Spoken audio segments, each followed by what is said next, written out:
اس لیے اس ملاقات کے نتیجہ میں نے ایک بہت ہی بڑا اور اہم فیصلہ کیا۔ میں نے خود کو کمپنی سے الگ کر دیا، تلاش کو بنا لیا۔ میں نے کمپنی کے CEO کی حیثیت سے استعفیٰ دے دیا اور اپنا واحد مقصد 14 افراد کی اس دفعہ واقعی تبدیلی آئی۔ 3 برس کے اندر اندر ہم نے پائیدار اور مستحکم ترقی کا سفر شروع کر لیا، جو تقریباً 1 دہائی تک اوسطاً سال بہ سال جاری رہا۔ ہم نے ایک مقامی اور علاقائی کھلاڑی سے ترقی کرتے ہوئے ایک بین الاقوامی کھلاڑی کا درجہ حاصل کر لیا۔ بعد ازاں غیر معمولی کامیابی ہمارا مقدر بن گئی اور اس کے بعد ہم نے کبھی پیچھے مڑ کر نہیں دیکھا۔ یہ جیت مزید جیت کا باعث بنی۔ اس عمل کے دوران ایسی ہی کوئی چیز واقع ہوئی اور پھر ایک لائحہ عمل، ایک حکمت عملی، ایک مقصد کی زبان ابھرنے لگی۔ جب میں نے مطلوبہ 14 افراد تلاش کر لیے تو ہم نے اپنے قابل ترین افراد کے ساتھ مل کر کام کرنا شروع کیا تاکہ ان کی پیشہ ورانہ زندگیوں اور کاروباروں میں ترقی ہو۔ اپنی عادت کے مطابق میں ان چند امور کو پیش نظر رکھتے ہوئے اپنا تربیتی کام مکمل کرتا جن پر انہوں نے ہمارے آئندہ تربیتی ملاقات سے قبل رضامندی ظاہر کر دی ہوتی تھی۔ قسمتی سے ان میں سے بہت سے پہلے ہی یہ کام انجام دے چکے ہوتے، قطع نظر اس کے کہ کون سی چیز زیادہ ضروری تھی۔ نتیجہ کے طور پر صورتحال خراب ہو گئی اور مایوسی نے غلبہ پا لیا۔ اس لیے ایک ایسی کوشش کے طور پر کہ جیت ان کا مقدر بن جائے، میں نے اپنی فہرست مختصر کرنے کا آغاز کر دیا۔ اگر تم اس ہفتے محض یہ 3 کام انجام دے سکو، اگر تم اس ہفتے محض یہ 2 کام انجام دے سکو۔ بالآخر قطعی مایوسی کے عالم میں جرأت کا مظاہرہ کرتے ہوئے ان کے پاس پہنچا اور ان سے پوچھا، وہ واحد کام کیا ہے جو تم اس ہفتے انجام دے سکو اور اسے کرنے کے بعد ہر چیز انتہائی آسان ہو جائے یا پھر ہر چیز غیر ضروری ہو جائے؟ اور پھر انتہائی حیرت انگیز صورتحال واقع ہوئی۔ نتائج چھت کو چھونے لگے۔ اس دوران جو کچھ بھی مجھ پر بیتی، اس کے بعد میں نے اپنی ماضی کی کامیابیوں اور ناکامیوں پر نظر ڈالی اور یوں ایک دلچسپ مثال میرے سامنے ظاہر ہوئی۔ جب بھی میں نے کوئی بھاری کامیابی حاصل کی، اس وقت میں نے محض ایک ہی چیز پر توجہ مرکوز کی تھی، اپنا مقصد ایک رکھا تھا، اور جب مجھے قدرے کم کامیابی حاصل ہوئی، اس وقت میری توجہ کا مرکز بہت سے امور تھے اور پھر روشنی ہو گئی۔ اپنے موجودہ ہدف پر توجہ دیجیے۔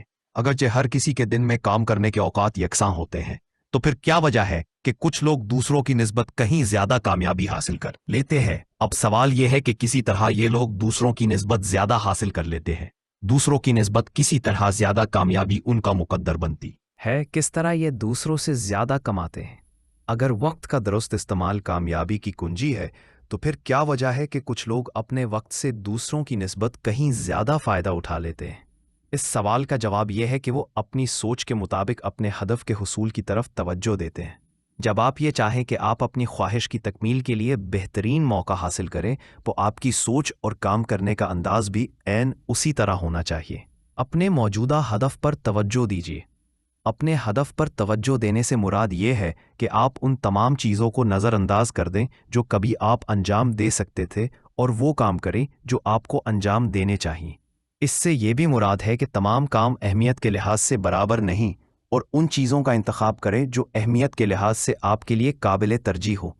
یہ ایک ایسا درست طریقہ ہے جس کے ذریعے آپ اپنی خواہش کی تکمیل کے لیے درکار طریقے اور انداز فکر کے متعلق جان سکتے ہیں۔ اس سے مراد اس امر کا ادراک ہے کہ غیر معمولی نتائج کا بار اور تعلق اس سے ہے کہ آپ اپنی ترجیحات کو کس قدر مختصر رکھتے ہیں۔ اپنے کام اور زندگی سے زیادہ فائدہ اٹھانے کا طریقہ یہ ہے کہ جہاں تک ممکن ہو سکے اپنے ہدف پر توجہ دیں، کیونکہ اکثر لوگ ایسا نہیں سمجھتے۔ وہ سمجھتے ہیں بھاری کامیابی وقت لیتی ہے اور بہت پیچیدگی کی حامل ہے، جس کا نتیجہ یہ ہوتا ہے کہ ان کے ماہ و سال کاموں کے بوجھ سے لدے ہوتے ہیں، اور یہ صورتحال ان کے لیے پریشان کن رہتی ہے۔ اس وقت کامیابی رسائی سے باہر محسوس ہوتی ہے، اس لیے وہ کامیابی سے کم کسی بھی چیز پر اکتفا کر لیتے ہیں، لیکن انہیں خبر نہیں ہوتی کہ بھاری اور عظیم کامیابی اس وقت حاصل ہوتی ہے جب ہم کن چند کام بہت ہی کاملیت اور قطعیت کے ساتھ انجام دیتے ہیں۔ یوں اس قسم کے لوگ زیادہ کوشش یا محنت سے پہلو تہی کرتے ہیں، اور نتیجے کے طور پر انہیں بہت کم کامیابی نصیب ہوتی ہے۔ وقت گزرنے کے ساتھ وہ اپنی توقعات، اہداف اور امیدیں کم کر دیتے ہیں، اپنے خوابوں سے دستبردار ہو جاتے ہیں اور اپنی زندگی محدود کرنے پر تیار ہو جاتے ہیں۔ اپنے ہدف پر توجہ دینے کے مقصد کے اصول کا یہ غلط طریقہ ہے۔ آپ کے پاس محض وقت اور توانائی کثیر مقدار میں موجود ہے، اس لیے جب آپ اپنی توجہ ایک سے زائد مختلف اہداف کی طرف مبذول کرتے ہیں، آپ اپنی توجہ اور اہداف تقسیم کر لیتے ہیں۔ آپ اپنی کامیابیوں میں مزید اضافہ کرنا چاہتے ہیں، لیکن آپ کی یہ خواہش آپ کی کامیابیوں میں اضافہ نہیں کرتی بلکہ ان کامیابیوں کو مزید کم کر دیتی ہے۔ اس مرحلہ پر آپ کو یہ چاہیے کہ محض چند اہداف پر توجہ مرکوز کریں اور ان بے شمار کاموں اور اہداف کو اپنی توجہ کا مرکز بنانے سے پرہیز کریں جو آپ کے لیے نقصان دہ اور مضر ہوں۔ بیک وقت بہت سے کاموں اور اہداف پر توجہ دینے کا نقصان یہ ہے کہ اگر آپ کی یہ سوچ اور نظریہ کارگر ثابت ہوتا ہے کہ آپ کو اپنی زندگی میں زیادہ سے زیادہ کام کرنا ہوگا اور آپ کی زندگی بہت سی ناقص حکمت عملیوں کا مجموعہ بن جائے گی، جیسا کہ اہداف کے حصول کے لیے گمراہ کن مدت کا تعین، مایوسانہ نتائج، انتہائی دینی پریشانی، طویل اوقات کار، بے خوابی، ناقص خوراک، ورزش کا فقدان، افراد خانہ اور دوستوں کے ساتھ میل ملاقات کے کم مواقع، اور یہ سب حکمت عملیاں اس لیے کہ آپ اپنی منزل اپنے تصور سے بھی زیادہ آسانی سے حاصل کر لیں۔ اپنے ہدف پر توجہ دینے پر بنی سوچ ایک ایسی سوچ اور حکمت عملی ہے جو غیر معمولی نتائج کی حامل ہے اور یہ کارگر ہے۔ مزید برآں، یہ سوچ اور حکمت عملی ہمیشہ ہر جگہ کسی بھی چیز کے متعلق کارگر ہوتی ہے۔ کیوں؟ اس کی وجہ یہ ہے کہ اس کا محض ایک ہی مقصد ہوتا ہے کہ بالآخر آپ اپنی کامیابی کے راز کا ادراک کر لیں۔ جب آپ ہر ممکن طور پر اپنے ہدف کی طرف توجہ مرکوز رکھیں گے، آپ محض ایک اور واحد حکمت عملی کا آغاز کر دیں گے، اور یہی کامیابی کا راز ہے۔